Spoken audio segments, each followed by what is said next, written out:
Here's your First Warn Weather Forecast First, sponsored by Anderson Collision Center. Visit driveanderson.com. We've had plenty of cloud cover out there through much of this afternoon, and that'll stick around as we go through this evening. And we may even see a flurry or two kind of work through later tonight. That'll have little impact on us, but some big changes are on the horizon for tomorrow. Steady temperature at 31 in Freeport, 30 in Rockford, 28 in Janesville, and 29 our current number in Rochelle. As we go through the rest of this evening, those mostly cloudy skies will stick with us. Temperatures will drop down through those low 20s, but they fall even further as we head into tomorrow afternoon and tomorrow evening. The cold that is set to settle in coming up in the First Warn forecast a little later. Right now at 5, a DeKalb man's arrested after a standoff with police. A special operations unit called in after he barricaded himself in an apartment.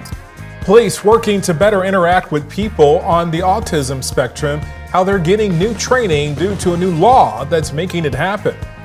And state line donors get on Santa's nice list this Christmas season. The holiday blood drive featuring a visit from St. Nick. Live from WTVO 17. This is Eyewitness News at 5. Good evening. I'm Mimi Murphy. And I'm Wendell Edwards. We thank you for being here. Tonight, a man is in jail, arrested by police after an armed standoff earlier this morning. Police were called to McMillan Court just east of DeKalb Taylor Municipal Airport after a witness reported seeing a man with a gun. When deputies arrived, they found the man barricaded in an apartment with a gun. A special operations team armed with a search warrant entered the apartment. 25-year-old Demetrius Howard was arrested on multiple firearm-related charges. A Rockford man who is spending the next 12 years in prison for setting a woman's car and home on fire. Investigators determined the woman's jailed ex-boyfriend arranged for his uncle, Joseph Pumilia, and several others to get revenge on her for sending him to jail. On September 3rd, Pumilia lit the woman's car on fire. The fire spread to her house on Virginia Avenue, south of West Middle School.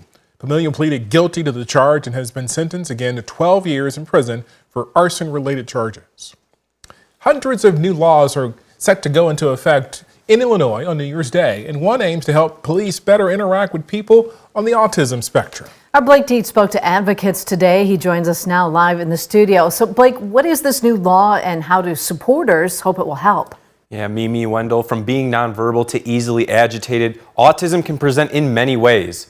And that can make stressful situations, like encounters with law enforcement, especially dangerous. But a new law is hoping to change that. Starting January 1st, the Illinois Law Enforcement Training Standard Board will have 2 years to develop or approve a mandatory course for police officers to better identify and respond to those with autism. Idalia Aldama is the mother of 2 twin autistic girls. She says the training will not only be comforting, but potentially life-saving. It helps relieve a lot of anxiety for a parent, especially if I'm not there to advocate for my child. It's good to know that there's someone that recognizes that my child might have autism. I think in that aspect, if a police officer is involved, that would be really helpful. Now I'll have more from advocates on the potential impact of this training coming up in the full story at 6. Mimi. All right, thanks, Blake. Around 250 families received some much-needed groceries at City First Church's food distribution. Hundreds of volunteers teamed up with the Northern Illinois Food Bank to fill up trunks with food. The Spring Creek location gave away groceries on a first-come, first-served basis. Organizers say they've seen an even greater need during the holiday season. Yeah, it's very exciting. We love being able to show up for our community and be a consistent part of our community. And so every month when we host these, it's just an honor to help people in need. This is the 42nd giveaway since the church started doing their food distributions during COVID. Santa and Mrs. Claus led the way in giving blood at the Rock River Valley Blood Center today. The pair gave that special gift critical to someone who desperately needs it. So donors are asked to do the same, to follow their lead and bring a photo ID, and you can register before coming in. The center encourages all eligible donors to be like Santa and Mrs. Claus and donate the gift of life during the holiday season. Out here to give blood. What better gift to give than the gift of life? Because we can't manufacture blood, we have to get it from a donor. It's not something we can just call up and order from a pharmacy. We have to have someone donating it. So it's definitely something that's in great need in our community. We supply 14 area hospitals, and we need to have volunteer blood donors to provide that need. Blood donations are especially critical during the holiday season. Every unit donated could save up to 3 lives. The Monarch butterfly may be facing extinction as reported numbers are drastically lower than in previous years. Monarchs are found across North America and known for their distinctive orange and black wings. Conservationists are concerned by the 59% drop in population of these vital pollinators. The U.S. Fish and Wildlife Service has proposed protecting the monarch under the Endangered Species Act. The first step is a 90-day public comment period where people can give feedback during public hearings. If passed, the butterfly would become a threatened species. They also propose listing its habitat as critical. The fact that monarch butterfly is facing potential extinction in North America, it's an indicative of a larger trend of pollinator declines. So the monarch itself has really basic needs, right?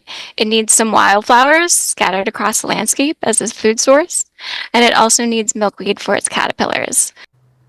Wildlife officials have until December of next year before making a final decision on the butterfly's endangered species status and what plans will be moved forward.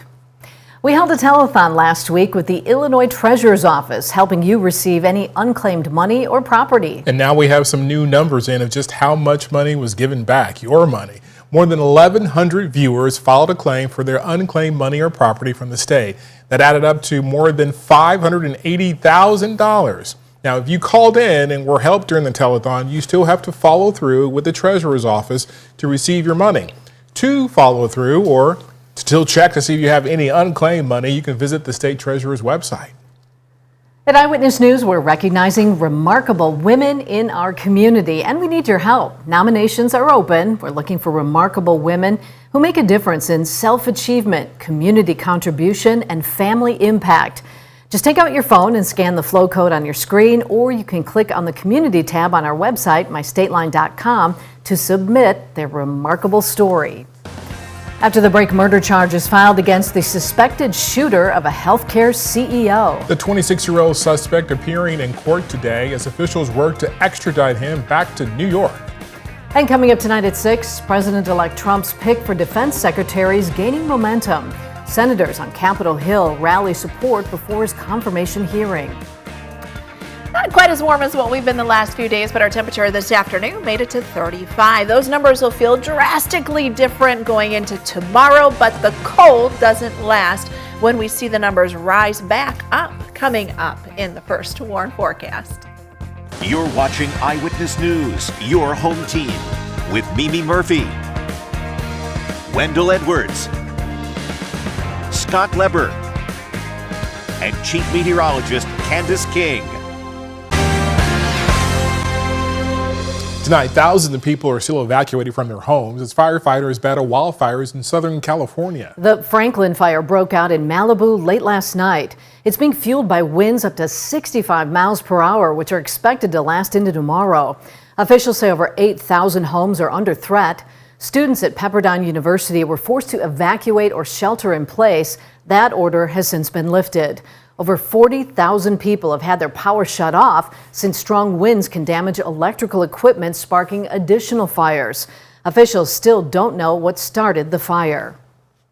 The suspected killer of United Healthcare CEO Brian Thompson was back in a Pennsylvania court today as authorities work to extradite him back to New York. 26-year-old Luigi Mangione has now been charged with murder as well as weapons and forgery charges. Rena Roy has the new developments.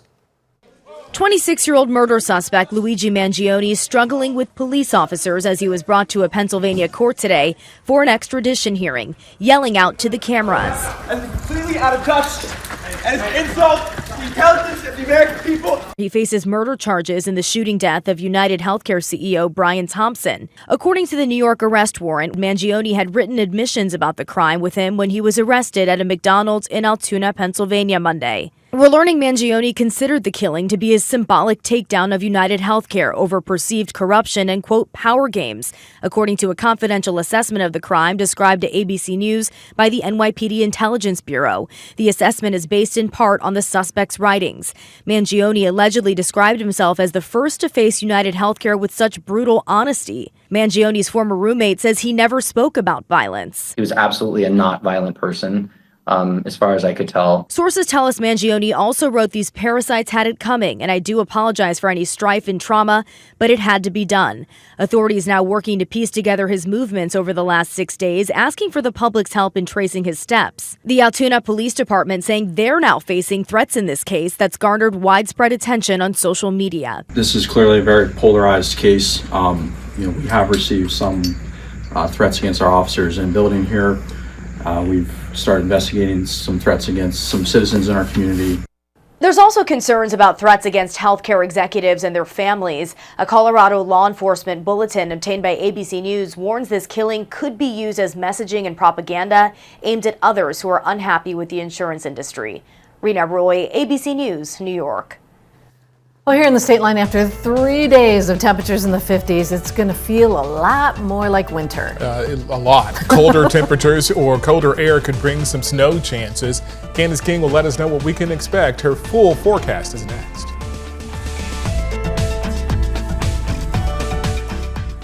Now, your First Warn weather forecast from Chief Meteorologist Candace King. Well, we still have plenty of cloud cover, something that'll stick with us as we go throughout the night tonight and through the day tomorrow. But unfortunately, we've got some big changes coming up tomorrow. The bright side, it's only in the short term. The downfall is we've got quite a bit of cold air coming in a short amount of time, which will push us down into the sub-zero range as far as wind chills are concerned late tomorrow evening and through the start of Thursday. All is quiet out there, although it does feel a little on the cooler side. We take a live look with our Mersdale Sky Track camera here on the northeast end of Rockford. Clouds will stick with us. Temperatures will stay fairly steady in those 20s here as we go through the night. But a strong cold front arrives midday tomorrow. Some gusty snow showers will likely be tied in with that front, increasing winds and falling temperatures. This is where I think the bigger impact may actually reside. Winds gusting 35 to 40 miles per hour, kind of at the peak during the afternoon, and wind chills dropping as low as 20 degrees below zero in a couple of spots early Thursday. So let's talk about what we've got going on here for tonight. We're at 31 in Freeport, 30 in Rockford. Not much of a wind chill factor, but those numbers in the 20s there off to the northwest. So you can see the wind chills dropping back through the teens. 22, that's where we'll head for the night tonight. The wind isn't going to be overly strong, but it will pick up during the day tomorrow, sustained from the west. 20 to 25 miles per hour, gusting in at times as high as 40. So falling temperatures, that 24 achieved early, and then as we go throughout the afternoon into the evening, temperatures will drop back through the teens down into the single digits. While temperatures are fairly uniform here right now across the Midwest in the 30s, 40s, you've got that cold air situated just off to the northwest, and it's that pocket of cold that comes in with an Arctic high pressure system during the day tomorrow on the heels of that northwesterly wind, which is going to push that temperature down. So let's put this all together with Futurecast. We've got a little clearing that may take place tonight, but generally speaking, a mostly cloudy sky. Cloud cover is with us through the start of tomorrow, so don't anticipate much sunshine. Our high temperatures, mid-20s, that's achieved again early in the day. That cold front passes around noon tomorrow along the leading edge of it. I know Futurecast isn't overly rambunctious with some of these snow showers, and we may not see the height of it because it'll be kind of in the beginning stages as it works in here across northern Illinois. Could become a bit more of a factor the further east and southeast it gets, but nonetheless, some gusty snow showers will be possible as early as 10, 11 o'clock tomorrow morning, and then going through about mid-afternoon. What we will feel as we get further into the afternoon is the drop in temperature. So here we are in the 20s, you've got the teens off to the northwest. Watch how these numbers drop back down into the single digits by tomorrow night. We see a little cloud cover come in Thursday. Good news, Thursday winds will lighten up. There are going to be a couple of snow flurries around here and there before the wind direction will shift back to the south It'll bring the temperature up, but that could lead to a little mixed precipitation late Friday, then going into Saturday before switching over to rain showers. So let's look at these wind chill numbers in the teens to start off tomorrow, but look at that cold settling in just to the northwest. So as we go throughout the afternoon, this is 1 o'clock, already wind chills are dropping back into the single digits, and then those numbers will continue to fall there as we head into tomorrow night, down 15-20 degrees below zero. By the time we get to 6-7 o'clock Thursday morning, we'll see some improvement as we head into the afternoon, but temperatures still in the teens as we go throughout that time. Again, may see a flurry or two, but guys, we are back into the 30s and 40s by the time we get into the weekend. Thank you, Candace. Scott's next with sports. He'll share the bad news that former Cubs great Ryne Sandberg broke today.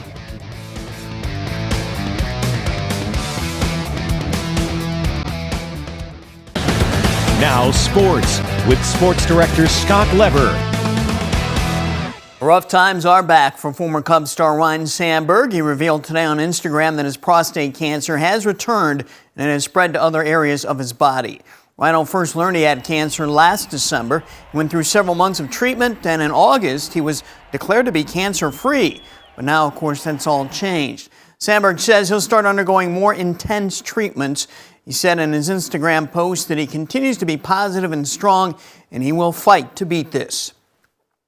Baseball's winter meetings are going strong in Dallas, so several trades are going to be popping. Seiya Suzuki could be moved by the Cubs. Suzuki's agent, Joel Wolf, says Suzuki is willing to waive his no-trade clause, and he says he has identified some teams that are interested in trading for him.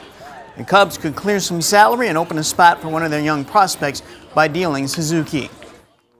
The White Sox could part with Garrett Crochet this week. Both New York teams are said to covet Crochet. The Mets are all in after signing Juan Soto, and the Yankees need to offset the loss of Soto. And might the Brewers part with closer Devin Williams. He'll be a free agent after next season, and the Brewers aren't likely to give him a big contract. So why not trade him now and get a nice package of prospects? The Dodgers and Yankees reportedly have interest in him. On the Fighting Illini basketball team will try again for its first Big Ten win tonight. They will host the Badgers. Former IceHogs coach Anders Sorensen has his first NHL win under his belt as a head coach. Came last night when the Blackhawks edged the Rangers 2-1. It's a bit of a weight off of Sorensen's shoulders. Yeah, it's exciting. I think obviously I thought even for the group, right, losing the stretch here was getting long, and I thought the guys battled hard. How important is it for you to get your first win like so early? You know, just 2 games in and didn't, linger too long. I thought about it, but All right, that's sports. We'll be right back. It's gonna get cold. Yeah, I'm not looking forward to it. No. Me either. The 50s we had the last few days were nice. Felt, a little unusual following some of the cold, but it was nice. But yeah, temperatures are going to drop quickly tomorrow, so just be prepared for that. We've got some wind too. It is not going to be as windy as what it was last week though, so that is some good news. Tonight, temperatures are in the low 20s. We don't gain much ground tomorrow. In fact, numbers will be falling through the afternoon with some scattered wind-whipped snow showers midday. Down to 3 Wednesday night, but wind chills well below zero early Thursday. Burr. Yeah. Thank you, Candace. And thanks for joining us. We'll see you at 6.